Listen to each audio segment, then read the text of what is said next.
Bonjour à toutes et à tous, je suis heureuse de vous retrouver pour cette nouvelle vidéo, et pour cause, à l'heure où je vous parle, l'Instant Cam a 1 an, et pour fêter ça, j'avais envie de créer une nouvelle thématique qui s'intitule « Ça veut dire quoi ?»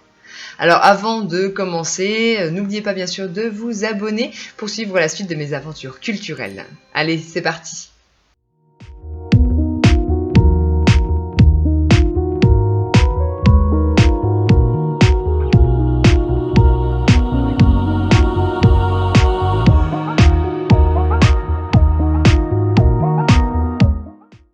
Alors le principe de cette thématique est assez simple, c'est de vous parler de plusieurs termes dans le domaine de l'histoire de l'art, de vous les expliquer et de vous les illustrer pour que vous puissiez soit les redécouvrir, les découvrir pour la première fois, pour qu'ils vous servent lors de vos prochaines visites dans des musées, dans des galeries, dans les rues, oui, parce que l'art, bien sûr, est partout autour de nous et est omniprésent. Alors le premier mot est le cartel. Alors c'est pas ce que vous pensez. Le cartel est une étiquette ou une plaquette qui est placée à côté d'une œuvre d'art avec plusieurs informations qui permettent en fait de l'identifier. Donc ça donne le titre, l'artiste, la date, les techniques ou la technique, la provenance, les dimensions et puis parfois il y a une petite explication, une anecdote ou autre sur l'artiste, sur l'œuvre. Et dans certains musées, certains cartels sont bilingues, voire trilingue également. Le deuxième mot est anamorphose. Alors c'est une image, une illustration ou alors une installation architecturale qui est volontairement déformée, qui est seulement compréhensible d'un seul point de vue ou à l'aide d'un miroir, comme je vous montre ici. Elle permet que le spectateur finalement soit aussi acteur de l'œuvre, sans avoir le bon angle. En fait, elle n'est que fragment ou alors totalement incompréhensible. Alors parfois ces œuvres sont créées in situ, dans des musées, des galeries ou des espaces vraiment clos, ou alors en extérieur, elles font partie même de l'architecture et même du paysage. Troisième mot, clair-obscur. Alors c'est assez facile à se rappeler puisque le nom exprime finalement la technique, clair-obscur, lumière, ombre. Elle est utilisée en peinture, en estampe ou en photographie, c'est le contraste entre les zones claires et les zones sombres. Elle met en fait en avant les éléments les plus importants du tableau, comme on le voit ici. Quatrième mot, ronde-bosse. Alors c'est une sculpture en 3 dimensions, c'est bien sûr différent en fait d'un bas-relief. Là ici le spectateur peut faire le tour et l'observer en fait sous tous ses angles, comme c'est le cas ici par exemple. Cinquième mot, perspective. Alors celui-ci je ne pouvais pas ne pas en parler, bien sûr puisqu'il fait partie intégrante aussi de notre quotidien et de tout ce qu'on observe finalement autour de nous. Alors perspective en art, c'est justement l'art de représenter des lieux et des espaces qui sont en 3 dimensions, en 2D, donc sur une surface plane.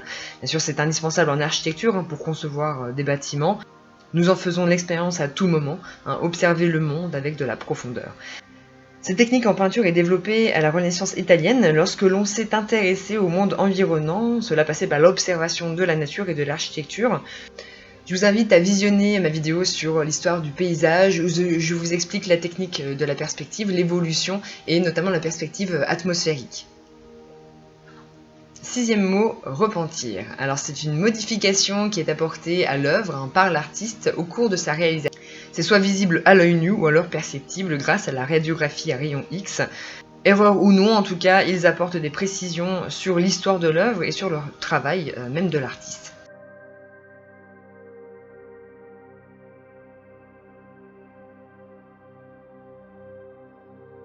Septième mot, la xylographie. Alors c'est une technique de gravure sur bois qui est déjà utilisée depuis le 7e siècle, en Chine notamment. Avant même l'invention de l'imprimerie, donc c'est une gravure sur bois de fil, donc taillée dans le fil du bois, qui apporte peu de détails, et par la suite, ce sera une gravure sur bois de boue, qui va apporter plus de précision et de qualité aux réalisations.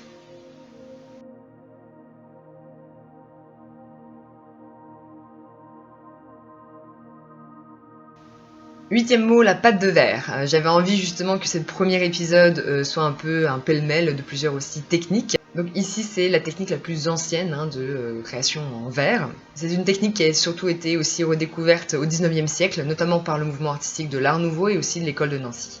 Donc les créations se font à partir d'un moule réfractaire avec plusieurs techniques dont la cire perdue. Donc il y a une première cuisson, puis le moule est agrémenté de groisille, donc c'est des granules ou des poudres de verre qui sont différemment colorées suivant le résultat escompté. Puis la seconde cuisson, et enfin le moule est délicatement détruit. Donc le verre ensuite est poli et retravaillé à la roue, par exemple, pour rehausser justement les détails ou apporter aussi des effets. 9e mot, la nature morte. Alors, rien de glauque, à part peut-être pour des scènes de chasse. En tout cas, ce sont des œuvres qui représentent des objets, des éléments inertes. Ces réalisations artistiques n'étaient pas considérées comme un genre au XVIe siècle. Ça s'est développé en parallèle en fait des portraits pour lesquels il faut un modèle vivant, donc ce qui prend aussi du temps, la personne doit bouger, etc. Ici, ça permettait aussi aux artistes de laisser les éléments comme ils le souhaitaient, qui seraient toujours là le lendemain. Et ça va en parallèle avec l'étude de la nature. Les artistes pouvaient prendre le temps d'observer et de réaliser les détails. Donc, étude de la lumière, des textures, des effets de transparence, etc. Ils pouvaient améliorer aussi leur technique. Ces œuvres étaient souvent de petits formats et n'étaient pas destinées forcément à être montrées, à être exposées au départ, mais certains artistes vont quand même se spécialiser dans ce domaine, qui seront même des témoins du coup de leur époque. Encore aujourd'hui, ce genre artistique est pratiqué, ça fait partie du travail d'observation finalement de l'artiste. 10e mot, le land art. Alors land en anglais, pays, terre, c'est la réalisation d'œuvres en plein air, souvent éphémères et monumentales. Pour la plupart, elles sont immortalisées, notamment grâce à la photographie. Elles questionnent le rapport de l'homme avec ce qui l'entoure, notamment la terre. Question également de l'art qui est présent partout et que la nature finalement est une œuvre d'art également à part entière.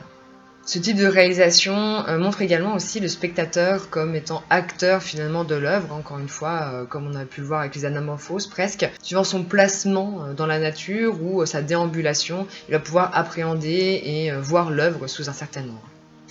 Voilà, le premier épisode est terminé, j'espère que ça vous a plu, vous avez appris de nouvelles choses ou redécouvert des choses que vous connaissiez déjà. En tout cas, j'espère que vous avez surtout passé un bon moment. Je vous retrouve très vite pour de nouvelles aventures. N'oubliez pas encore une fois de vous abonner, de liker, de commenter pour que je sache si ça vous a plu ou pas. Et bien sûr, partagez puisque c'est grâce à ce biais que l'on pourra diffuser le savoir au plus grand nombre. Prenez soin de vous et que l'art soit avec vous.